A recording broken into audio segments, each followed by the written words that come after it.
लगे रहें, मेहनत करते रहें, इंशाल्लाह ग्रेड आएगा ही आएगा. Alright, so today we are going to start with chapter number 8, that is recruitment, selection, training of employees. अब बेसिकली हम लोग जो है, थोड़ा सा मैं आप लोग को ओवरव्यू दोबारा से दे देता हूँ. हम लोग पढ़ रहे हैं unit 2. Unit 2 is all about the people in organization. Basically इस यूनिट के अंदर हम लोग जो है वो डिस्कशन करते हैं अपने एचआर डिपार्टमेंट की, कि आपका जो एचआर डिपार्टमेंट है वो क्या क्या एक्टिविटीज करता है. जैसे कि पहला चैप्टर हमने पढ़ा मोटिवेशन का. तो एचआर डिपार्टमेंट का काम क्या होता है? एम्प्लॉयज को मैनेज करे. तो एम्प्लॉय मैनेजमेंट में सबसे पहला काम आता है उनका motivation, that is to keep the employees motivated. क्योंकि अगर एम्प्लॉयज मोटिवेटेड नहीं होंगे तो टारगेट्स अचीव नहीं होंगे और बिजनेस अपना ऑब्जेक्टिव अचीव नहीं कर पाएगा. सेकेंडली, जो हमने कल की क्लास में करा था, that is organization and management.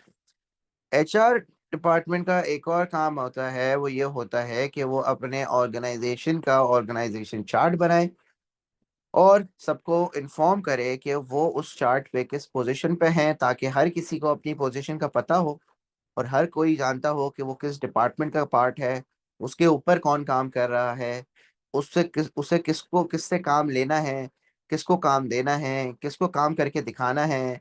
ये सारी चीजें जो है वो आपकी एचआर डिपार्टमेंट की रिस्पॉन्सिबिलिटी है बताना. And of course HR department के अंदर जो सारे मैनेजर्स होते हैं बेसिकली, और थ्रू आउट जो मैनेजर्स होते हैं बिजनेस के अंदर, उन मैनेजर्स को किस तरीके से जो है वो अपने डिपार्टमेंट्स को कंट्रोल में रखना पड़ता है. इसके अंदर हमने फंक्शंस ऑफ मैनेजमेंट डिस्कस करा था, डिफरेंट लीडरशिप स्टाइल डिस्कस करे थे, ट्रेड यूनियंस के बारे में डिस्कस करा था. And all these things are the responsibility of HR to look after. आज जो हम लोग स्टार्ट कर रहे हैं ना चीज, कि एचआर डिपार्टमेंट की रिस्पॉन्सिबिलिटीज क्या हैं. तो एचआर डिपार्टमेंट की कुछ और भी रिस्पॉन्सिबिलिटी होती है, जिसके अंदर आता है आपका recruitment and selection and training of the workers. तो HR department manage the workers in an organization so that they help them achieve business objectives and remain competitive in a market. तो usually आपका जो HR department होता है उसके roles क्या होते हैं, वो क्या क्या फंक्शंस करता है, या एचआर डिपार्टमेंट के क्या क्या काम होते हैं. तो नंबर 1, प्लान द वर्कफोर्स. सबसे पहले तो planning of workforce is very important. Of course आपको पता होना चाहिए कि आपके पास एग्जिस्टिंग वर्कफोर्स कितनी है. मतलब एक अगर बैंक है तो उस बैंक को पता होना चाहिए कि उसके एग्जिस्टिंग एम्प्लॉयज कितने काम कर रहे हैं. और जाहिर सी बात है, बैंक अगर अगले साल अपना ऑब्जेक्टिव करता है, सेट करता है कि उसको ग्रो करना है, तो अगले साल उसको और ज्यादा एम्प्लॉयज की जरूरत पड़ेगी. तो अगले साल मुझे कितने एम्प्लॉयज की जरूरत है, ये प्लान करना किसका काम होता है? एचआर डिपार्टमेंट का, to plan the existing and the future workforce. Secondly, एक और काम आपके एचआर डिपार्टमेंट का होता है, जाहिर सी बात है अगर फ्यूचर में आपको वर्कर्स चाहिए तो वर्कर्स हायर करके कौन देगा? एचआर डिपार्टमेंट देगा. तो एचआर डिपार्टमेंट का दूसरा काम होता है, that is recruitment and selection. और सिंपली आप इस टर्म को नहीं जानते होंगे, बल्कि आप हायरिंग और फायरिंग को जानते होंगे. तो हायरिंग ऑफ एम्प्लॉयज को हम लोग कहते हैं रिक्रूटमेंट एंड सिलेक्शन, बिजनेस की terminology. So the HRM is also responsible to determine any position that is vacant. कोई भी पोजीशन जो बिजनेस के अंदर खाली होती है और उसको फिल करनी होती है with a particular and skilful person, तो वो काम किसका होता है करने का? एचआर डिपार्टमेंट का. Thirdly, training of workers. Of course workers जब आप हायर करते हो तो वर्कर्स या कोई भी चेंज लेकर आते हो बिजनेस के अंदर, लेट्स सपोज कोई नई मशीनरी आ गई, कोई भी आपने ऑफिस चेंज करा, कोई टास्क चेंज करा, कोई प्रोडक्ट में चेंजेस लेकर आए, तो हर चेंज लाने के साथ साथ आपको वर्कर्स की स्किल लेवल को भी इंक्रीज करना होता है. तो जाहिर सी बात है एचआर डिपार्टमेंट का एक और काम होता है, that is to train the workers and of course maintain good relationship with trade unions. जैसे कि हमने कल की क्लास में डिस्कस करा था कि एचआर डिपार्टमेंट की रिस्पॉन्सिबिलिटी होती है कि वो ट्रेड यूनियन के साथ एक अच्छा रिलेशनशिप रखे, ताकि बिजनेस बंद ना हो, बिजनेस के अंदर स्ट्राइक्स ना हो और बिजनेस जो है वो अपना काम चलाता रहे. Then, of course, HR department is also obligated to provide health and safety to employees at workplace. Employees जहाँ काम करने आ रहे हैं, they should feel secured they should feel. जैसे हमने मोटिवेशनल नीड्स में पढ़ा था अब्राहम मास्लो की, जिसके अंदर हमने पढ़ा था कि safety and security needs are very important basically, कि आपको जो है वो ये फील कराना है एम्प्लॉयज को कि एम्प्लॉयज जो है वो सिक्योर्ड है, वो सेफ है। So health and safety to employees at work place. And then of course the employment contracts भी प्रोवाइड करना आपके एचआर डिपार्टमेंट का काम होता है, that is to provide the workers with employment contracts and also make the workers redundant, dismiss the workers। निकालने का काम भी किसका होता है? एचआर डिपार्टमेंट का होता है। तो अभी जो हम लोग चैप्टर में डिस्कस करेंगे वो इनके जो फंक्शंस हैं उनको, और कुछ हम लोग ऑलरेडी कर चुके हैं और कुछ हम लोग और डिटेल में करेंगे। तो जो एक और रोल हमने अभी डिस्कस करा, that is the recruitment and selection process. Recruitment और सिलेक्शन दो अलग अलग चीजें हैं। अक्सर बच्चे जो है वो इसको एक ही वर्ड समझते हैं, but these are two different things. Recruitment is a process in which a job is identified, a description of job is created, and it is advertised so that application are received for the job. Basically, job vacancy से लेके job advertisement तक का जो process होता है उसको हम कहते हैं recruitment process। कि जब कोई बंदा छोड़ के जाता है नौकरी और सीट खाली होती है, तो उस सीट खाली होने के बाद से जॉब एडवर्टाइजमेंट करने तक के लोगों को बताने तक कि भाई हमारे यहाँ जॉब अवेलेबल है, हमारे बिजनेस में जॉब अवेलेबल है, उस प्रोसेस को हम कहते हैं recruitment process. And then comes your selection process. Selection क्या होता है? Selection is a process in which the candidates are evaluated using different selection methods and an individual is selected. आपके पास एडवर्टाइजमेंट करने के बाद कैंडिडेट्स अपनी सीवीज वगैरह भेजते हैं और फिर उनमें से आप बेस्ट पॉसिबल कैंडिडेट को जो है वो डिफरेंट सिलेक्शन मेथड यूज करके सेलेक्ट कर रहे होते हो। तो बेसिकली आपका जो बिजनेस है उसके अंदर जो रिक्रूटमेंट प्रोसेस स्टार्ट होता है वो कहाँ से होता है? When the vacancy arises. अब वैकेंसी कब अराइज होती है बच्चों? जब कोई वर्कर छोड़ के चला जाता है, जब कोई वर्कर रिटायर हो जाता है, या फिर बिजनेस ग्रो कर रहा है। फॉर एग्जाम्पल आपकी एक ब्रांच थी, वहां पे एम्प्लॉयज ऑलरेडी काम कर रहे थे, आप एक और ब्रांच लेते हैं, तो ऑफ कोर्स उस ब्रांच के लिए भी आपको वर्कर्स की जरूरत है। So there is position that is vacant. So worker या तो छोड़ के चला जाता है, कोई वर्कर किसी सीट पे काम कर रहा था, उसको कोई बेहतर जॉब मिल गई, वो छोड़ के चला गया, तो वो सीट वेकेंट हो गई। अब उस सीट पे आपको कोई बंदा लाके बिठाने को। And also worker retired, worker की रिटायरमेंट हो गई है, वर्कर जो है वो बुढ़ा हो चुका है, अब वो रिटायर हो चुका है, अब उसकी जगह पे कोई हमें दूसरा वर्कर लेकर आना है। तो यूजुअली इस तरीके से बिजनेसेस में वैकेंसी अराइज होती है, या किसी वर्कर को आपने डिसमिस कर दिया, निकाल दिया, तो उसकी जगह पे भी आपको कोई ना कोई वर्कर चाहिए होता है। So first is when the vacancy arises, then after the vacancy arises आप क्या करते हो?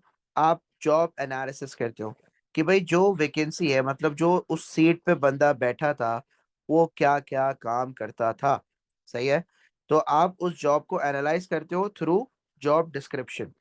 आफ्टर एनालाइजिंग के वो जॉब, वो रोल पे क्या क्या टास्क थे। For example, there was a receptionist working in a bank, that receptionist left. अब सबसे पहले आप क्या करते हो कि वो रिसेप्शनिस्ट के क्या क्या काम थे, आप उसको एनालाइज करके एक डॉक्यूमेंट बनाते हो जिसको हम कहते हैं job description. What is job description? Job description एक ऐसा डॉक्यूमेंट होता है जिसके अंदर आप लिस्ट डाउन कर देते हो अपने सारे जॉब के टास्क को, कि वो बंदा जो है वो क्या क्या टास्क करेगा जो भी आके इस सीट पे बैठेगा। मतलब वो जो रिसेप्शनिस्ट की जॉब पर जो भी बंदा आएगा उसके क्या क्या टास्क होंगे, तो वो सारे आप लिस्ट डाउन कर देते हो। एंड अलॉन्ग विद दैट आप एक और चीज बनाते हो, दैट इज द पर्सन और जॉब स्पेसिफिकेशन। पर्सन या job specification is a document that states that के जो बंदा आएगा हमारे पास, उसकी क्या क्वालिफिकेशन होनी चाहिए, उसके पास क्या स्किल्स होनी चाहिए, उसका स्किल सेट क्या होना चाहिए, उसको कोई सॉफ्टवेयर वगैरह आना होना चाहिए, जैसे वर्ड, एम एस एक्सेल वगैरह उसको आना चाहिए। तो ये सारी चीजें जो है वो हमारी पर्सन स्पेसिफिकेशन में आ जाती हैं कि उस पर्टिकुलर बंदे की क्वालिफिकेशन, उसकी स्किल्स क्या होनी चाहिए। फॉर एग्जाम्पल, अगर रिसेप्शनिस्ट हम लोग हायर कर रहे हैं, so we need at least a person who is bachelorette, जिसने अपनी बैचलर्स की डिग्री जो है वो कंप्लीट करी हो, तो एजुकेशन उसकी ये है, उसकी क्वालिफिकेशन, एजुकेशन के साथ साथ उसका एक्सपीरियंस भी देखते हैं। एटलीस्ट उसने 2 साल किसी और जगह पे, किसी और बैंक में एज अ रिसेप्शनिस्ट काम करा हो। So he should not be a freshie, he should have at least 2 years of experience. तो ये भी आपने पर्सन स्पेसिफिकेशन में हाईलाइट कर दिया कि उसके पास एक्सपीरियंस कितना होना चाहिए। थर्डली, क्वालिफिकेशंस और उसकी एडिशनल क्वालिफिकेशन या एडिशनल चीज़ें उसको क्या आनी चाहिए, उसको माइक्रोसॉफ्ट ऑफिस आना चाहिए, पूरा वर्ड पे काम करना आना चाहिए, एक्सेल पे काम आना चाहिए, प्रिंट आउट निकालने आने चाहिए। सही है, तो ये सारी एक्टिविटीज उसको आनी चाहिए। तो बेसिकली उस बंदे के अंदर क्या स्किल सेट होना चाहिए, उसको आप कैसे डिफाइन करते हो? Through the person specification. So these are the two documents that you create under job analysis. That is, you create a description of the job which states all the tasks that the worker will do, सारे task वगैरह जो भी worker करेगा वो चीज। और person specification के अंदर आप जो है वो ये स्पेसिफाई कर देते हो कि उस वर्कर के अंदर क्या जो है वो क्वालिटीज होनी चाहिए, एक्सपीरियंस कितना होना चाहिए और एजुकेशन क्या होनी चाहिए। ये दोनों डॉक्यूमेंट्स को आप बना के फिर क्या करते हो? एडवर्टाइज करते हो। So next stage is basically your job advertisement. Now usually आप जॉब एडवर्टाइजमेंट या तो इंटरनली करते हो या तो एक्सटर्नली करते हो, depending upon your recruitment method. Now there are two recruitment methods that the business usually uses: internal recruitment और external recruitment। और उसी हिसाब से फिर आपकी एडवर्टाइजमेंट भी होती है। either you advertise internally or you advertise externally। तो इंटरनल और एक्सटर्नल में क्या फर्क होता है? इंटरनल मतलब कि जब आप कोई भी वर्कर अपने बिजनेस के अंदर से ही रख लेते हो, अंदर से ही हायर कर लेते हो, any worker who is hired with in the business, that is an internal recruitment. And any worker which is hired from outside the business, that is external recruitment. ठीक है, तो जॉब एडवर्टाइजमेंट के अंदर आप या तो इंटरनल रिक्रूटमेंट करते हैं या तो एक्सटर्नल रिक्रूटमेंट कर रहे होते हैं। सो अगेन डिपेंडिंग कि आपकी एडवर्टाइजमेंट अगर इंटरनली होगी, if you are using internal recruitment, या फिर आप अपनी एडवर्टाइजमेंट एक्सटर्नली कर रहे होगे if you are using external advertisement. And after advertising, तो यहाँ तक जॉब एडवर्टाइजमेंट करने तक आपका क्या प्रोसेस है? रिक्रूटमेंट प्रोसेस है। अब शुरू होता है आपका selection process. That is, you start receiving applications और सीवीज, जिसको हम कहते हैं करिकुलम विटा। तो आप जो है वो सीवीज जो है वो रिसीव करना शुरू हो जाते हो। और सीवीज रिसीव करने के बाद आपके पास बेस्ट पॉसिबल कैंडिडेट को आप डिफरेंट मेथड्स ऑफ सिलेक्शन के थ्रू सेलेक्ट कर रहे होते हो, विच इंक्लूड्स इंटरव्यूज लेते हो आप, टेस्ट लेते हो आप, कोई जैसे इंजीनियर है तो उससे मैथ्स का, मैथ्स फिजिक्स वगैरह का टेस्ट हो जाएगा। एम्प्लॉय स्क्रीनिंग के, एम्प्लॉय को कोई टास्क देके आप उसको देखते हो। जैसे फॉर एग्जांपल किसी टीचर का, अगर किसी टीचर को हम किसी स्कूल में हायर करते हैं तो उस टीचर का एक डेमो क्लास करवाते हैं, जिसमें हम टीचर को देख रहे होते हैं कि वो टीचर पढ़ा किस तरीके से रहा है, क्लासरूम कैसे मैनेज कर रहा है। सो एम्प्लॉय स्क्रीनिंग आती है कि जब आप उसको कोई टास्क देके उसका काम देख रहे होते हो। And some, in some places where you need the worker to work in teams, तो आप उनको ग्रुप सिचुएशन टेस्ट वगैरह दे देते हो। जैसे इंशाल्लाह आप लोग जो है वो ए लेवल्स करके आईबीए वगैरह में अगर एडमिशन लेते हैं अपना, या लम्स में, तो वहां पे यूजुअली जो है वो ग्रुप सिचुएशन टेस्ट होते हैं कि आपको जो है वो टीम्स में डाल दिया जाता है और फिर आपको एक सिचुएशन दी जाती है और फिर उस सिचुएशन में आप कैसा परफॉर्म करते हो वो एनालाइज किया जा रहा होता है। तो यूजुअली ये मेथड्स होते हैं डिफरेंट आपके, to select the best possible candidate for the job.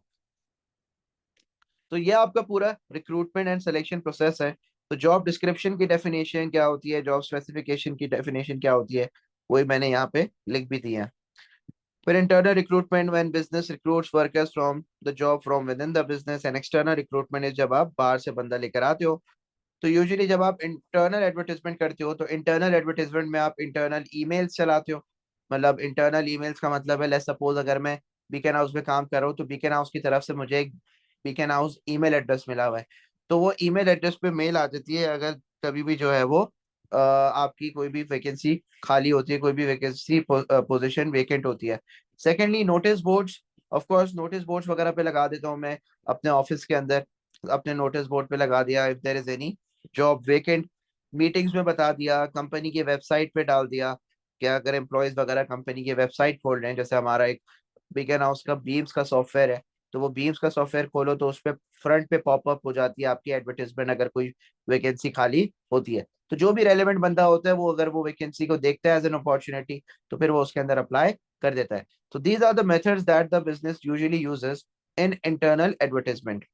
On the contrary, external advertisement क्या होता है? External advertisement is when you advertise in national और इंटरनेशनल न्यूज़पेपर्स, सोशल मीडिया पे आप पोस्ट कर देते हो, रिक्रूटमेंट एजेंसीज को बोल देते हो, जैसे बहुत सारी रिक्रूटमेंट एजेंसीज होती हैं आपकी, उनको आप बोल देते हो कि भाई आप हमें बंदे हायर करके दो। फिर recruitment website such as LinkedIn वगैरह होती हैं, उनके ऊपर आप डाल देते हो, पोस्ट कर देते हो। या आप अपने किसी दोस्त को या बोल दिया आपने कि यार कोई बंदा है तो मुझे बता देना, that is word of mouth. तो इस तरीके से आप यूजुअली इंटरनल और एक्सटर्नल एडवर्टाइजमेंट करते हो। अब एडवांटेजेस और डिसएडवांटेजेस डिस्कस करते हैं about internal recruitment and external recruitment. तो अगर आप विद इन द बिजनेस बंदा हायर करते हो तो उसका फायदा क्या होता है? It is quicker and cheaper, आसानी से आपको बंदा मिल जाता है, ज्यादा लंबी नहीं होती। Secondly, the person is well aware of the companies norms and policy. तो इंडक्ट आपको ट्रेनिंग वगैरह नहीं देनी पड़ती अपने एम्प्लॉयज को, क्योंकि उसको पता होता है कि कंपनी के नॉर्म्स पॉलिसीज क्या है, कंपनी किस तरीके से चलती है। He is not new to the company. Thirdly, the person will be motivated because he might be promoted. आपने एक जूनियर मैनेजर को एक सीनियर मैनेजर की पोजीशन पे प्रमोट कर दिया क्योंकि वो सीनियर मैनेजर छोड़ के चला गया जॉब, तो एक तरीके से एम्प्लॉय प्रमोट हो जाएगा, तो एम्प्लॉय विल बी मोटिवेटेड। फिर it also motivates the people around the as they see the chance of promotion. तो जो आसपास के उसके पोजीशन पे जो दूसरे लोग काम कर रहे थे, उनको भी लगता है कि यार उनका भी चांस आएगा और they can also be promoted by looking at the promotion of that particular person. तो usually it is also a good way to motivate the worker himself and the workers around him, that के दूसरे workers को भी फिर motivation मिलती है कि हम भी मेहनत करके अपने आप को प्रमोशन होता प्रमोट होता हुआ देखेंगे। Moving on to the disadvantages of internal recruitment. आपके इंटरनल रिक्रूटमेंट के डिसएडवांटेजेस क्या है? तो सबसे पहले तो new new no new ideas are brought into the business. आपके बिजनेस के अंदर कोई नया आइडिया नहीं आता। आपके पास वो एम्प्लॉय पहले से काम कर रहा होता है, सही है, तो वो पहले से ही काम करता हुआ एम्प्लॉय कोई नया आइडिया लेके नहीं आता। फॉर एग्जाम्पल, अगर कोई कॉम्पिटिटर की बिजनेस छोड़ के आपके पास आता बंदा, वो एक्सटर्नल हायरिंग हो जाती है, राइट? अब एक्सटर्नली हायर करो तो वो जो कॉम्पिटिटर आपसे बेहतर है और वो जो बेहतर पॉलिसीज या बेहतर कंपटीशन कर रहा है मार्केट में, तो आपके पास उसके आइडियाज आ जाते हैं। तो यहाँ पे कोई नए आइडियाज नहीं आ रहे। सेकेंडली, इंटरनल रिक्रूटमेंट में राइवलरी आ जाती है लोगों में। फॉर एग्जाम्पल, तीन एम्प्लॉयज हैं, जॉन, सैम एंड टॉम। अब अगर एक टॉम को प्रमोट कर दिया तो सैम और जॉन जो है वो इससे जेलस हो जाएंगे, ठीक है? तो ये भी बड़ा मसला होता है, जाहिर सी बात है, इंसान है और इंसान तो जेलसी रखता ही रखता है। Then smaller pool of candidates. Basically internal, जब आप इंटरनल रिक्रूटमेंट कर रहे होते हो तो इंटरनल रिक्रूटमेंट में आपके पास जो है वो काफी कम कैंडिडेट्स होते हैं टू सेलेक्ट फ्रॉम। जैसे तीन चार होंगे possible candidates who are eligible to fill the vacancy. तो smaller pool of candidates and lastly the quality of internal candidate might be low. आप जो इंटरनल कैंडिडेट बना रहे हो या जो इंटरनल कैंडिडेट आप प्रमोट कर रहे हो, वो इतना स्किलफुल नहीं होगा, सही है, जितना आपको एक बाहर वाला कैंडिडेट मिल सकता था। So that can also be a disadvantage of internal recruitment. Moving on to the advantages of external recruitment. Advantage क्या है एक्सटर्नल रिक्रूटमेंट के? Number one, new ideas are brought into the business. यही आप जब opposite कर दोगे तो इसका एडवांटेज बन जाएगा। Avoids jealousy and hatred among the existing employees. And thirdly, you have a large pool of candidates to select from, कि आप ज्यादा लोगों के बीच में से बेस्ट पॉसिबल कैंडिडेट सेलेक्ट कर सकते हो। हाउएवर, डिसएडवांटेज क्या है एक्सटर्नल रिक्रूटमेंट का? एक्सटर्नल रिक्रूटमेंट का डिसएडवांटेज ये है कि ट्रेनिंग कॉस्ट आपकी बहुत ज्यादा होती है, टाइम कंज्यूमिंग काफी ज्यादा होता है, एक्सपेंसिव भी होता है। And thirdly, it is demotivating for the employees as well, because employees जो है वो डीमोटिवेट हो जाते हैं कि यार बाहर से लाके बंदा अपना हमारे सर पे बैठा दिया, हमें ही प्रमोट क्यों नहीं करा। तो इस तरीके से वर्कर्स जो एग्जिस्टिंग होते हैं उनकी डीमोटिवेशन भी हो जाती है। मूविंग ऑन टू अब इंटरनल रिक्रूटमेंट के बाद आपके पास जाहिर सी बात है एडवर्टाइजमेंट अगर आप जब कर लेते हो तो आपके पास सीवीज वगैरह आना शुरू हो जाती है। तो यूजुअली जो method of application that the people use, the candidates use to apply for a job is an application form. कि आप किसी भी जॉब, अगर आप इंशाल्लाह फ्यूचर में आप कोई कहीं भी जॉब करने जाते हैं या कोई भी आप एक्सपीरियंस लेना चाहते हैं, तो एप्लीकेशन फॉर्म वो आपसे फिल करवाएंगे और आपकी सीवी मांगेंगे कि सीवी दें आप, ताकि सीवी में आपकी जो है वो पर्सनल इन्फॉर्मेशन, आपकी स्किल्स, सारी चीजें आपकी सीवी के अंदर मेंशन होती हैं। तो फिर वो सीवी जो है वो आपकी पढ़ के आपको बुलाया जाता है फॉर इंटरव्यू। अब इंटरव्यू होता है कि जब एक पैनल या बहुत सारे लोग डिफरेंट डिपार्टमेंट के बैठे हुए होते हैं, वो आपको बुलाते हैं, आपसे सवाल जवाब करते हैं, और आपसे जो है वो सवाल जवाब करके आपको एनालाइज कर रहे होते हैं कि आप बिजनेस के लिए कितने फायदेमंद हो गए। फिर या कोई स्किल स्किल टेस्ट या एम्प्लॉय स्क्रीनिंग, जैसे मैंने आप लोग को बताया कि कोई टीचर हायर करना है आपको, तो उसको डेमो क्लास करवा दी उसकी क्लास के अंदर, तो एम्प्लॉय स्क्रीनिंग पता चल जाता है वो कैसा पढ़ाएगा या कैसा दिखेगा क्लास के अंदर, कैसे कंट्रोल करेगा क्लास। एप्टीट्यूड टेस्ट वगैरह लेते हो आप, मैथ्स इंग्लिश के टेस्ट होते हैं किसी किसी ऑर्गेनाइजेशन में before hiring the worker. And group situation test के आपको जो है वो एक सर्टेन सिचुएशन में डाल दिया जाता है, ग्रुप होता है, टीम वर्किंग होती है, तो वहां पे आपकी टीम वर्किंग वगैरह देखी जा रही होती है। तो usually these are the ways which you put the employee to a test before selecting the candidate. फिर उसके बाद फाइनली आपके पास जब बंदा आ जाता है, तो एचआर डिपार्टमेंट का दूसरा काम होता है कि उसको क्या दे, एम्प्लॉयमेंट कॉन्ट्रैक्ट्स दे। अब आपने बंदा हायर करा है, तो जाहिर सी बात है उस बंदे के साथ आपने एक एग्रीमेंट करना होगा कि भाई हम जो है वो आपको अपने पास रख रहे हैं, कितनी सैलरी पे रख रहे हैं, आपके क्या राइट्स होंगे, आपके क्या रोल्स होंगे बिजनेस के अंदर, और आपको हम कितने सालों तक नहीं निकालेंगे। तो ये सारी चीजें जो है वो यूजुअली आपके employment contract में लिखी होती हैं। So employment contract is an agreement between the employer and the employee which states the terms and conditions of an employment and legally bind both to follow the terms and conditions. तो पूरी employment की terms and conditions दोनों अपने business itself and the employee और employer दोनों का जो terms and conditions उनको फॉलो करनी है, वो सारे टर्म्स एंड कंडीशंस लिखे हुए होते हैं। जैसे एम्प्लॉयर कितनी सैलरी देगा, कितने घंटे काम करवाएगा, ओवर टाइम कितना पे करेगा, छुट्टियां कितनी देगा, ये सारी चीजें लिखी हुई होती हैं। एम्प्लॉय के रूल्स एंड रेगुलेशन लिखे हुए थे कि एम्प्लॉयज को टाइम पे आना है, किसी से बदतमीजी नहीं करनी, सारा काम डेडलाइन मीट करनी है। तो हर चीज जो है वो इसके अंदर मेंशन होती है, और दोनों के सिग्नेचर ले लिए जाते हैं इस पे। अब यूजुअली जो types of there are two different types of employment contract. एक तो होता है आपका पार्ट टाइम एम्प्लॉयमेंट कॉन्ट्रैक्ट, और एक होता है full time employment contract. Part time employment contract is when a worker works for less than 40 hours a week. देखिए दुनिया भर में क्या होता है, 8 घंटे काम होता है, worker can work for 8 hours and 5 days a week. तो एक फुल टाइम जॉब मतलब है कि आप 40 या 40+ आवर्स काम कर रहे हो। सो this is a full time job, standard पूरी दुनिया भर में ये होता है। और पार्ट टाइम जॉब क्या होती है, पार्ट टाइम में आप लेस देन 40 आवर्स जब भी काम कर रहे होते हो, तो वो आपकी पार्ट टाइम जॉब होती है, less than 40 hours a week. For example मैं अगर किसी स्कूल में 5 दिन पढ़ा रहा हूँ, और हर स्कूल उस स्कूल में मैं 5 दिन जा रहा हूँ, हर दिन 2 घंटे पढ़ा रहा हूँ, तो मतलब मैं पूरे हफ्ते उस स्कूल में कितने घंटे जा रहा हूँ, 10 घंटे जा रहा हूँ। ठीक है, so I am working less than 40 hours, तो स्कूल में मैं क्या हुआ, पार्ट टाइमर हुआ। तो part time employment is when a worker works for less than 40 hours a week. तो the advantages of part time contract is increase in flexibility. अब जाहिर सी बात है आपकी फ्लेक्सिबिलिटी जो है वो इंक्रीज हो जाती है ना। What do we mean by flexibility? आप पार्ट टाइमर रखो तो आप जो है वो पार्ट टाइमर को कभी भी बुला सकते हो, या आप जो है वो पार्ट टाइमर से जो है वो उसको किसी भी टाइम पे एडजस्ट करके जो है वो बुला सकते हो। तो यूजुअली क्या होता है कि पार्ट टाइम कॉन्ट्रैक्ट के अंदर आपकी फ्लेक्सिबिलिटी बढ़ जाती है। कभी आपको बुलाना है, काम है तो बुला लिया, काम नहीं है तो नहीं बुलाया। फिर reduces the business cost, part timer full timer से कम सैलरी लेता है।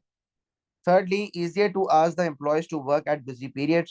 तो आपको जब लगता है कि लेट्स सपोज एक बैंक है, अब एक बैंक में रश होता है 3 बजे से 6 बजे तक, तो 3 बजे से 6 बजे तक के लिए आपने एक और पार्ट टाइम एम्प्लॉय रखा हुआ है, पार्ट टाइम कैशियर रखा हुआ है, जो कि काउंटर पे आके बाकी कैशियर्स वालों की मदद करवाता है when it is the rush hour and busy periods. However, disadvantages क्या है पार्ट टाइम कॉन्ट्रैक्ट्स के? It is less likely to be train. Part time contract वालों को कंपनी ट्रेनिंग नहीं देती। Secondly, lack of job security. आपकी job security कम होती है, पार्ट टाइमर को जो है वो 1 साल से ज्यादा का कॉन्ट्रैक्ट नहीं दिया जाता, और अगर आपको अगले साल कंटिन्यू करना होता है तो आप उसको जो है वो फिर दोबारा से री साइन करवाते हो एग्रीमेंट। तो यूजुअली पार्ट टाइमर जो है वो आपके पास मिनिमम पीरियड के लिए होता है। And thirdly, more difficult to communicate. अक्सर पार्ट टाइमर अपना काम करके अपने आवर्स पूरे करके चला जाता है, तो अगर आपको कोई काम बाद में याद आता है या कोई इंपॉर्टेंट मैसेज उस पार्ट टाइमर को देना था और आपको वो बाद में याद आया, तो फिर तो वो आपको अगले दिन ही देना पड़ेगा, क्योंकि अब पार्ट टाइमर जो है वो वापस नहीं आएगा। तो यूजुअली कम्युनिकेशन जो है वो काफी ज्यादा डिफिकल्ट हो जाता है। However, there is another option, another type of part time, another type of employment contract, that is full time employment contract. A full time employment contract क्या होता है? It is when a worker works for 40 hours or more for a business every week. हर एक business के लिए आप 40 घंटे या 40 घंटे से ज्यादा काम कर रहे होते हो। तो advantages of full time contract: number one, higher job security. आपका जो एम्प्लॉय होता है उसकी पास जॉब सिक्योरिटी होती है कि उसको जो है वो निकाला नहीं जाएगा, क्योंकि यूजुअली जो फुल टाइम कॉन्ट्रैक्ट्स होते हैं वो 1 साल या 1 साल से ज्यादा के होते हैं। Secondly, communication is easier because जब तक जब तक काम बंद नहीं हो रहा, एम्प्लॉय मौजूद होता है ऑफिस के अंदर, तो यूजुअली कम्युनिकेशन जो है वो आपकी अच्छी आसान रहती है कि अगर मैनेजर को बाद में कोई चीज याद आती है तो मैनेजर फौरन से कम्युनिकेट कर सकता है। Thirdly, easier to establish team work. जाहिर सी बात है, आपका अगर फुल टाइम एम्प्लॉय है तो फुल टाइम जो है वो ऑर्गेनाइजेशन के अंदर है, तो आप उसको टीम्स वगैरह में भी डाल के काम करवा सकते हैं। However, it is more expensive. Full time contract वाले एम्प्लॉयज जो होते हैं वो ज्यादा सैलरी लेते हैं। It is difficult to vary the number of working hours. अगर आपको कभी काम कराना हो, जैसे जून जुलाई में अगर छुट्टी है, तो पार्ट टाइमर को तो ये है ना कि आप उसको जो है वो कम सैलरी दे दो, या कहीं कहीं सैलरी भी नहीं दे रहे होते। वेर एज फुल टाइमर तो जून जुलाई में छुट्टी कर रहा होता है स्कूल के अंदर, लेकिन फिर भी उसको पैसे देने पड़ते। और फुल टाइमर अगर जो है वो छुट्टी भी करता है तो उसकी सिक लीव वगैरह भी मौजूद होती हैं, तो आपको जो है वो उसको सिक लीव के भी पैसे वगैरह देने होते हैं। मतलब छुट्टी कर रहा है लेकिन पैसे फिर भी देने। तो usually these are the disadvantages of your part time contract to the business. फिर उसके बाद आपने वर्कर हायर करा, आपने वर्कर को फुल टाइम कॉन्ट्रैक्ट पे हायर करा फॉर एग्जांपल, तो नेक्स्ट चीज आप क्या कराते हो? वर्कर की training and development. Now what is training and development? Training is basically the work related education provided to the employees to increase their skills and efficiency at work. आप worker को जो है जब काम से रिलेटेड जो है वो एजुकेशन देते हो, उनको सिखाते हो कुछ काम से रिलेटेड, ताकि वो वर्कर जो है उनकी स्किल्स और एफिशिएंसी इंक्रीज हो जाए। Now what are the importance of training? Training क्यों जरूरी है बच्चों? ट्रेनिंग इसलिए जरूरी है क्योंकि it introduces new processor and equipments. आप नए नए प्रोसेसेस लेकर आ जाओ, नए इक्विपमेंट लेकर आ जाओ, तो उसके लिए आपको ट्रेनिंग करवानी लाजिम है। फॉर एग्जाम्पल, मैं बिजनेस के अंदर, फैक्ट्री के अंदर नई मशीन लेकर आता हूँ, तो जाहिर सी बात है एम्प्लॉयज को ट्रेन करवाना पड़ेगा कि वो नई मशीन किस तरीके से इस्तेमाल करेंगे। या कोई नया सॉफ्टवेयर लेकर आता हूँ तो मुझे अपने एम्प्लॉयज की ट्रेनिंग करनी पड़ेगी। Secondly, it improves the efficiency of workforce. आपके वर्कफोर्स की एफिशिएंसी भी जो है वो काफी ज्यादा इंक्रीज होती है, क्योंकि अगर आप वर्कफोर्स को ट्रेन करोगे तो वर्कर जो है वो कम टाइम में ज्यादा आउटपुट बनाएगा अगर वो वेल ट्रेन्ड होगा। Thirdly, unskilled workers are provided with training and so they become valuable for the business. Unskilled workers जो होते हैं वो काफी ज्यादा जो है वो अनस्किल्ड वर्कर्स जो है बेसिकली वो अगर अनस्किल्ड है तो वो पहले कम वैल्यूबल होते हैं, लेकिन जब आप उनकी ट्रेनिंग करा देते हो तो फिर वो ज्यादा वैल्यूबल हो जाते हैं बिजनेस के लिए। They become more important. तो अपने वर्कर्स की अगर आपको इंपॉर्टेंस बढ़ानी है तो आप उनकी ट्रेनिंग करवा दें। Fourth is improve the chances of internal promotion. आप वर्कर को ट्रेन करवा के उनकी स्किल्स बढ़ा के उनके चांसेस बढ़ा देते हो कि वो इंटरनली प्रमोट हो जाए बिजनेस के अंदर। And lastly, it decreases the chances of accidents, कि अगर वर्कर्स वेल ट्रेन होंगे तो उनको पता होगा कि कब कब इमरजेंसी में क्या क्या चीजें करनी है, तो उस सिचुएशन में there will be less chances of accidents occurring. Then we have different types of training that the business gives to the employees. The first one is induction training. Induction training is simply when you give an introduction to the employee about the business and its existing employees. जब भी कोई नया बंदा आता है business के अंदर, तो आप उसको कंपनी की नॉर्म्स, कंपनी की पॉलिसीज, कंपनी का इंफ्रास्ट्रक्चर, कंपनी के लोग, कंपनी के डिपार्टमेंट के बारे में जब आप इंफॉर्मेशन दे रहे होते हो, तो that is simply your induction training. कि आप जो है उसको इंट्रोड्यूस करवा रहे हो to all the aspects of the organisation. तो इंडक्शन ट्रेनिंग के फायदे क्या हैं? एक नया एम्प्लॉय जल्दी से काम सीख लेता है और सेटल हो जाता है। Secondly, workers get more comfortable in working with the new employ, और वो नया एम्प्लॉय भी काफी ज्यादा कंफर्टेबली काम कर देता है विद द अदर स्टाफ। मतलब ज्यादा आपकी जो है वो जल्दी जो है वो बॉन्डिंग क्रिएट होना शुरू हो जाती है। हाउएवर, डिसएडवांटेज क्या है? टाइम कंज्यूमिंग काफी ज्यादा होता है ये, क्योंकि आपको हर बार जो है वो वर्कर को जो है वो कोई ना कोई नई चीज बतानी पड़ती है, समझानी पड़ती है थ्रू आउट द प्रोसेस। मतलब एक साथ आप सारी चीज नहीं समझा सकते बच्चों को। अब मैं किसी एक ऑर्गेनाइजेशन में अगर नया काम करता हूँ, तो मुझे आहिस्ता आहिस्ता वहाँ के नॉर्म्स वगैरह पता चलते हैं कि क्या क्या चीजें हो रही हैं। कि बहुत सी चीजें वो बता देते शुरू में, बहुत सी चीजें वक्त के साथ साथ पता चलती है जब आप काम कर रहे होते हो, कि ये भी करना है, ये भी करना है, ये भी बनाना है, ये भी बनाना है। तो ये सारी चीजें जो है वो आपकी काफी ज्यादा टाइम कंज्यूमिंग होती है। Secondly, wages are paid usually, no work is done.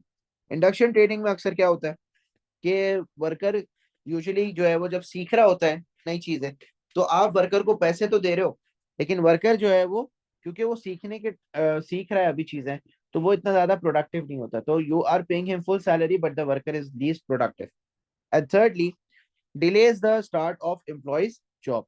आप तो एम्प्लॉय जो है वो डे वन से काम करना शुरू नहीं करता। When you are giving induction training, तो इंडक्शन ट्रेनिंग का यूजुअली एक स्पेसिफिक पीरियड होता है, 2-3 हफ्ते होते हैं, जिसमें आप एम्प्लॉयज को इंडक्शन ट्रेनिंग दे रहे होते हो। तो instead of joining and starting the production from day one, employee जो है वो थोड़ा डिले करके स्टार्ट करता है। So this also reduces the output of the business. However, second आपकी जो है वो है on the job training. On the job training में क्या होता है, जब कोई एक सीनियर वर्कर जो है वो काम करके दिखाता है, और जो नया एम्प्लॉय होता है वो उस काम को सीख रहा होता है। तो फॉर एग्जाम्पल, एक फैक्ट्री के अंदर एक मशीन ऑपरेटर है, तो वो मशीन ऑपरेटर काम करके दिखाएगा, मशीन को ऑपरेट करके दिखाएगा, और जो नया वर्कर है वो नया वर्कर मशीन ऑपरेट करना सीखेगा। सो that is basically on the job training. तो ऑन द जॉब ट्रेनिंग का फायदा क्या होता है? सबसे पहले तो it cost less than of the job training. तो इसका खर्चा जो है वो ऑफ द जॉब ट्रेनिंग से, जो कि नेक्स्ट हमारी ट्रेनिंग है, उससे रिलेटिवली कम होता है। Some production is done by the workers when getting train. कुछ ना कुछ वर्कर जो है वो काम कर रहा होता है, तो while getting train some output is produced. And thirdly, it is training tailored to specific needs of the business and not a general training.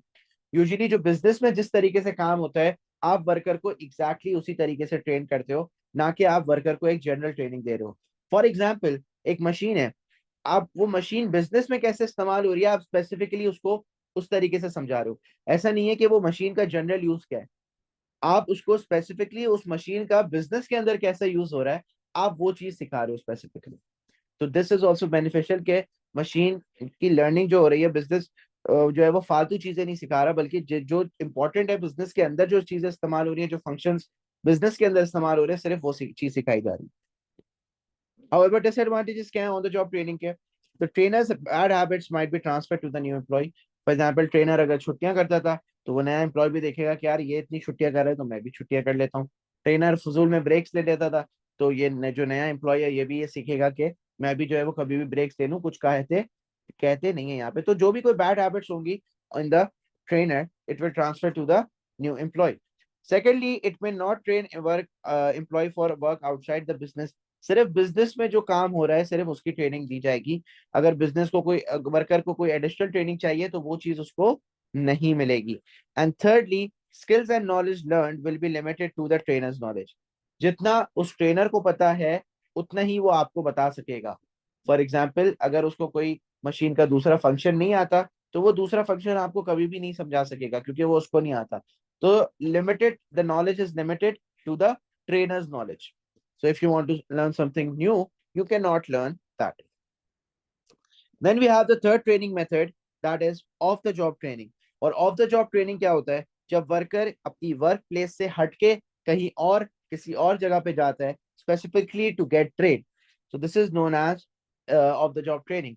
जैसे हम लोग जो टीचर्स होते हैं, basically we go externally, school से बाहर कैम्ब्रिज के trainers आते हैं, जो कि हमारी ट्रेनिंग करते हैं। स्कूल्स टीचर्स की जो ट्रेनिंग होती है, वो ट्रेनिंग हम लोग स्कूल से बाहर जाके किसी होटल वगैरह में, किसी ट्रेनिंग इंस्टीट्यूट वगैरह में जाके वो ट्रेनिंग लेते हैं, कंडक्ट करते हैं, जहाँ पे वो कैम्ब्रिज से लोग आके हमें चीजें सिखाते हैं। And then we implement that in our classroom and schools. So this is what off the job training is. So off the job training के फायदे क्या हैं? A broad range of skills can be learn by the worker. अब यहाँ पे training limited नहीं होती। आपको जो कैम्ब्रिज ट्रेनिंग करता है, वो आपको करता है थ्रू आउट। वो ऐसा नहीं है कि फॉर एग्जाम्पल वो आपको एक टॉपिक की ट्रेनिंग देगा और बाकी टॉपिक की ट्रेनिंग नहीं देगा। वो आपको पूरा बिजनेस स्टडीज कैसे पढ़ाना है, पूरी उसकी ट्रेनिंग देगा, ओ लेवल्स की और ए लेवल्स की दोनों। फिर इट हैज स्पेशलिस्ट ट्रेनर्स। बाहर से स्पेशलिस्ट ट्रेनर्स आते हैं, जो कि आपको ट्रेनिंग देते हैं। तो स्पेशलिस्ट ट्रेनर्स होते हैं, तो their training quality is much better than a non specialist one. फिर डिसएडवांटेजेस क्या है? Often very expensive, of the job training बहुत एक्सपेंसिव होती है। जैसे हमारी जो टीचर्स ट्रेनिंग होती है, ये सिर्फ 2-3 दिन के ट्रेनिंग होती है, लेकिन ये 50,000 40,000 रुपए हमसे ले लेते हैं। So it is quite very expensive. Secondly, often the workers are unavailable after working hours. कुछ वर्कर्स होते हैं जो कि अपना उन्होंने कोई दूसरी जॉब करनी होती है, या वो कहीं और बिजी होते हैं, किसी फैमिली इवेंट फैमिली टाइम में बिजी होते हैं। तो यूजुअली ऑफ द जॉब मतलब कि वर्किंग आवर्स के अलावा ये ट्रेनिंग होती है। तो ऑफ द जॉब के टाइम पे शायद वर्कर अवेलेबल ना हो, तो वो अपनी ट्रेनिंग मिस आउट कर दे और वो ट्रेन ना हो। तो ये भी एक डिसएडवांटेज होता है of the job training. So overall training के क्या फायदे होते हैं अगर आप वर्कर को ट्रेनिंग देते हैं, that is on the job, off the job and induction training. तो इससे workers become more productive and efficient, workers feel highly motivated, worker की स्किल इंक्रीज हो जाती है तो वर्कर मोटिवेटेड फील करता है। Improve customer service as well, आपकी कस्टमर सर्विस जो है वो काफी ज्यादा इंक्रीज हो जाती है। आपका जो वेटर है, या लेट्स सपोज किसी रेस्टोरेंट में अगर कोई वेटर है, अगर उसकी ट्रेनिंग करवा देते हो तो वो कस्टमर से ज्यादा बेहतर तरीके से डील करता है। थर्डली फोर्थली, आपकी प्रोडक्शन की क्वालिटी भी बढ़ जाती है, आप ज्यादा बेहतर तरीके से गुड्स या सर्विस प्रोड्यूस करना शुरू हो जाते हो, आपका employ, and new ideas can be brought. अब एम्प्लॉय की ट्रेनिंग करवाते हो तो एम्प्लॉय जो है वो नए आइडियाज भी बिजनेस के अंदर लेकर आ सकता है। For example, of the job training में उसको किसी एक्सटर्नल ट्रेनर ने कुछ सिखाया, उसने वो नई चीज जो है वो अपने स्कूल में लाके इम्प्लीमेंट कर दी। So this can also be a advantage. However, disadvantage क्या है ट्रेनिंग का? Training is costly to the business. सब number one. Secondly, often worker leave the job. अक्सर क्या होता है कि वर्कर जो है वो जॉब छोड़ के चला जाता है जब उसकी ट्रेनिंग कंप्लीट हो जाती है, for a better job, for a higher paid job. And thirdly, might get outdated if external changes are occurring quickly. Usually क्या होता है कि आपका जो ट्रेनिंग है वो बहुत जल्दी आउटडेट हो सकती है। फॉर एग्जाम्पल, अगर आपके सिलेबस में बहुत ज्यादा चेंजेस आ रहे हैं, तो जो ट्रेनर्स हमें आकर ट्रेनिंग देते हैं, तो वो जो ट्रेनिंग दे रहे हैं वो काफी ज्यादा जल्दी आउटडेट हो जाएगी, because of the fast changing environment. तो यूजुअली ऐसी मार्केट जहाँ पे फास्ट चेंजिंग चीजें हो रही होती हैं, तो वहां पे जो है वो ट्रेनिंग आपकी बहुत जल्दी आउटडेट हो जाती है। देन आफ्टर दैट, आपके जो एचआर डिपार्टमेंट का काम होता है, हमने ये पढ़ लिया कि एचआर डिपार्टमेंट का काम होता है टू रिक्रूट एंड सेलेक्ट। हमने ये पढ़ लिया एम्प्लॉयमेंट कॉन्ट्रैक्ट्स देना। हमने ये पढ़ लिया कि ट्रेनिंग देना। और एक और काम होता है एचआर का, that is to fire the employees. Employees को निकालने का काम भी किसका होता है? आपके एचआर डिपार्टमेंट का होता है। तो usually why the HR department feel that कि उसको अपने वर्कर्स की जो साइज है, जो वर्कफोर्स का साइज है, उसको रिड्यूस करने की जरूरत पड़ती है। Why do businesses feel that they need to reduce their workforce? So, firstly, introduction of automation. आप जो है वो रोबोट्स वगैरह लेकर आ गए हो मैन्युफैक्चरिंग में, और रोबोट्स वगैरह लाने की वजह से अब आपको एम्प्लॉयज की नीड कम है। आपके बिजनेस गुड की, सर्विस की डिमांड गिर रही है, तो अब आपकी डिमांड गिर रही है, तो आप कम उनको जो सर्विसेज प्रोड्यूस कर रहे हो, तो डेफिनेटली आप वर्कर को निकालोगे। फैक्ट्री, शॉप या ऑफिस आपका बंद हो चुका है, तो वर्कर को आपने डाउन साइज करना पड़ेगा, निकालना पड़ेगा। आपने फैक्ट्री रिलोकेट कर दी है, तो अब वहाँ के वर्कर्स, वहाँ के लोकल आप हायर करोगे। फॉर एग्जाम्पल, पाकिस्तान से आप चाइना चले जाते हो, तो चाइनीज पीपल आप हायर करोगे rather than taking all the people from Pakistan to China. Fifth is basically a business has merged or been taken over. तो यूजुअली क्या होता है जब कोई मर्जर होता है या कोई टेक ओवर होता है, तो there is often a problem which is known as the duplication of jobs. For example, Honda और टोयोटा अगर मर्ज हो जाते हैं, तो होंडा में भी मार्केटिंग मैनेजर था जो काम कर रहा था, टोयोटा में भी एक मार्केटिंग मैनेजर था जो काम कर रहा था। अब दोनों अगर मर्ज हो गए, तो हम दो मार्केटिंग मैनेजर तो नहीं रख सकते, हमें एक ही रखना है। तो एक को हमें फारिग करना पड़ेगा, एक को हमें निकालना पड़ेगा। तो यूजुअली जब मर्जर और टेक ओवर होता है, तो उसके अंदर भी जो है वो काफी ज्यादा आपकी डाउन साइजिंग होती है, दैट इज वर्कर्स को निकाला जाता है। यूजुअली वर्कर्स को किस तरीके से निकाला जाता है? एक होता है डिसमिसल, डिसमिस करना। Dismissal is the legal way of getting rid of an employ. और यूजुअली डिसमिसल तब होता है जब आपका वर्कर कोई गलती करे। आपने terms and conditions employment contract में लिखे हुए थे, सारे रूल्स एंड रेगुलेशन जो है वो एम्प्लॉयमेंट कॉन्ट्रैक्ट में लिखे हुए थे।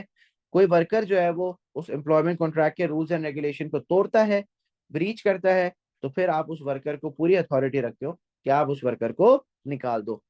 So this is what dismissal is. When an employment contract is ended against the will of the employee, usually for not working in accordance to the employment contract. तो in accordance to employment contract मतलब कि जो terms and conditions employment contract के अंदर मौजूद थी, आपने उसके हिसाब से काम नहीं करा और उसकी वजह से आपको निकाला जा रहा है. Then we have unfair dismissal.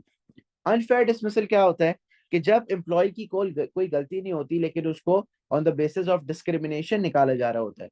Let's suppose कोई मैनेजर ऐसा आता है जिसको मुसलमान के काम करना अच्छा लगता है लेकिन उसकी ऑर्गेनाइजेशन में कोई हिंदू काम करे तो उसको पसंद नहीं है, तो वो on the basis of religious discrimination क्या करता है, वर्कर्स को निकाल देता है. सही है, तो हिंदू जितने भी होंगे उनको वो फायर कर देगा, निकाल देगा, या कोई भी बहाना ऐसा बनाएगा कि उनको निकालना पड़ जाए. तो अनफेयर डिसमिसल होता है when you dismiss the employee on the basis of discrimination. And thirdly, we have redundancies. Redundancy क्या होती है बच्चों?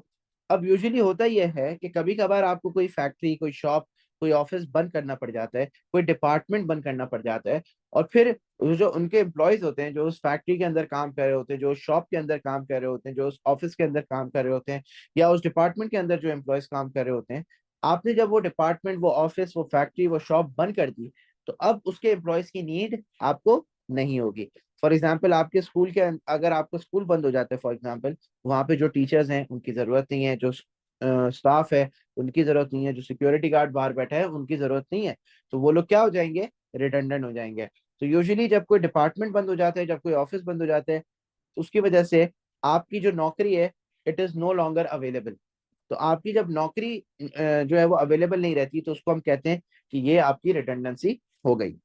So when an employee is no longer needed and so loses his job, it is not due to the unsatisfactory work, but actually आपकी job खत्म हो गई है क्योंकि आपकी job is no longer available. फिर उसके बाद आपके जो एम्प्लॉयमेंट कॉन्ट्रैक्ट्स हैं उनके अंदर एक लीगल एग्रीमेंट भी जो है वो काफी ज्यादा होना चाहिए. फॉर एग्जाम्पल, आपके एम्प्लॉयमेंट कॉन्ट्रैक्ट के अंदर एक लीगल एग्रीमेंट ये होना चाहिए कि बेसिकली किस वर्कर को आप, क्या रूल्स एंड रेगुलेशंस हैं, और कोई भी वर्कर को आप कब निकाल सकते हो. सही है, कोई वर्कर क्या गलती करेगा जो उसकी गलती माफ भी हो सकती है, लेकिन ऐसी कौन सी गलती है कि वो अगर वो करेगा तो उसको निकाला जाएगा. जैसे कुछ किस स्कूल, किसी किसी स्कूल में there is no tolerance policy. अक्सर टीचर्स के अगेंस्ट जो है वो there is no tolerance policy in certain things. For example, अगर किसी स्टूडेंट को आपने जो है वो फिजिकली हिट करा, तो बहुत सारे स्कूल में आपको जो है वो बगैर कुछ सुने, बगैर कुछ कहे निकाल दिया जाएगा. So you can not slap or hit any student in some schools. वहां पे आपको जितना भी गुस्सा आए, आप उस स्टूडेंट की कंप्लेन करें, but you can not hit the student or else the institute will not listen to you, और सीधा आपको डिसमिस कर दिया जाएगा. तो इस तरीके से ये सारे जो आपके रूल्स एंड रेगुलेशंस है, ये आपके एम्प्लॉयमेंट कॉन्ट्रैक्ट में लिख दिए जाते हैं. और एम्प्लॉयमेंट कॉन्ट्रैक्ट बनाने का फायदा यही होता है कि एम्प्लॉयर एंड एम्प्लॉयज को पता होता है कि उनको क्या करना है, एम्प्लॉयज को जॉब सिक्योरिटी मिलती है, और लीगल डिसमिसल फिर अलाउ हो जाता है कि अगर आप किसी वर्कर को निकाल रहे हो तो it can be classified as legal dismissal, क्योंकि आप वर्कर को पहले बता चुके हो कि भाई ये गलती नहीं करना, लेकिन वर्कर फिर भी वो गलती कर रहा है, तो उस गलती पे आप जब वर्कर को निकाल दोगे, so that is basically your legal dismissal. फिर उसके बाद which workers are usually made redundant. अब कौन से ऐसे वर्कर्स हैं जिनको आप रिडंडेंट कर देते हो, मतलब कि उनको आप निकालते नहीं हो बट उनकी जॉब आप खत्म कर देते हो. सम वर्कर्स में volunteer to be redundant as they might have to go to a better job. कुछ ऐसे होते हैं ना जो बोलते हैं, सर मुझे यहाँ पे जो है वो मजा नहीं आ रहा, मुझे समझ नहीं आ रहा ये जॉब, तो आप मुझे खुद ही निकाल दो. तो वो वर्कर्स जो कि खुद आके बोलते हैं ना कि यार आप मुझे निकाल दो, so that is basically they are themselves volunteering themselves to get fire. तो फॉर एग्जाम्पल, अगर मेरी कहीं और अच्छी जॉब लग जाती है, तो मैं पुरानी वाली जॉब से बोलता हूँ कि यार सर मुझे ना यहाँ मजा नहीं आ रहा काम करने में, तो आप मुझे जो है वो यहाँ से निकाल दें. सो ये मैं वॉलंटरली क्या हो रहा हूँ, रिडंडेंट हो रहा हूँ. ठीक है. Secondly, employment history of the worker is poor. आपने वर्कर को रखा, वर्कर जो है वो काम कर रहा है, 2 साल हो गए, लेकिन वर्कर की परफॉर्मेंस में कोई चेंज नहीं आया, तो आप उस वर्कर को क्या करोगे, रिडंडेंट कर दोगे. Which departments are being shut down. Usually जो डिपार्टमेंट आप बंद करो, जैसे फॉर एग्जांपल, मैं पहले मार्केटिंग डिपार्टमेंट खुद मेरे इन हाउस हुआ करता था, कंपनी के अंदर ही होता था, अब मैंने क्या करा, अपनी मार्केटिंग जो है वो किसी एक थर्ड पार्टी एजेंसी को दे दी कि भाई आप मेरी बिजनेस की मार्केटिंग करो। तो अब जो मेरा बिजनेस के अंदर जो इन हाउस मार्केटिंग डिपार्टमेंट था वो मैं बंद कर रहा हूँ, तो उसके एम्प्लॉयज को मैं क्या कर दूंगा, रिडंडेंट कर दूंगा। देन ऑफ कोर्स आपके जो एम्प्लॉयमेंट कॉन्ट्रैक्ट्स हैं उनके अंदर लीगल चीजें भी होती हैं, लीगल चीजें such as legal minimum wage rate. Now what is a legal minimum wage rate? A legal minimum wage rate is the wage rate set by the government and it is legal binding on the employers to pay. ये minimum wage rate जो आपकी हर एक job पे minimum इतने पैसे तो आपने देने, मतलब छोटी सी छोटी जॉब पे आपने पाकिस्तान के अंदर 40,000 रुपए तो देने। कोई भी ऐसी जॉब जो कि 8 घंटे की है और लोएस्ट से लोएस्ट जॉब है, लेकिन वो अगर 8 घंटे की है तो आपको कितने देने, 40,000 रुपए देने। तो this is what minimum wage rate is. तो आपको एम्प्लॉयमेंट कॉन्ट्रैक्ट्स में वेज रेट्स वगैरह लिखनी पड़ती हैं in order to maintain the legal minimum wage. तो एडवांटेजेस क्या है? एक्सप्लॉइटेशन इससे रिड्यूस हो जाती है। एक्सप्लॉइटेशन क्या होती है? एक्सप्लॉइटेशन होती है कि आप जब किसी कमजोर का फायदा उठाओ। तो फॉर एग्जाम्पल एक नीडी है, एक बंदा है जिसको एम्प्लॉयमेंट चाहिए और आपको पता है ये बंदा नीडी है और ये मेरी जॉब की ऑफर मना नहीं करेगा, मैं इसको जितने भी पैसे मिलूं। तो आप यूजुअली एज अ बिजनेस अपनी कॉस्ट बचाने के लिए क्या करते हो, उसको कम पैसे ऑफर करते हो और वो एग्री हो जाता है। फॉर एग्जाम्पल अगर मिनिमम वेज रेट 40,000 है, आप बोलोगे यार 20,000 रुपये दूंगा, इससे ज्यादा नहीं दे सकता, काम करने तो करो। अब वो है एक नीडी बंदा, तो आप उसको क्या कर रहे हो, एक्सप्लॉइट कर रहे हो। तो मिनिमम वेज रेट सेट करने से क्या होता है, एक्सप्लॉइटेशन रिड्यूस हो जाती है कि मिनिमम वेज रेट तो देनी ही देनी है वरना गवर्नमेंट आपके खिलाफ एक्शन लेगी। And low paid workers will receive better wages.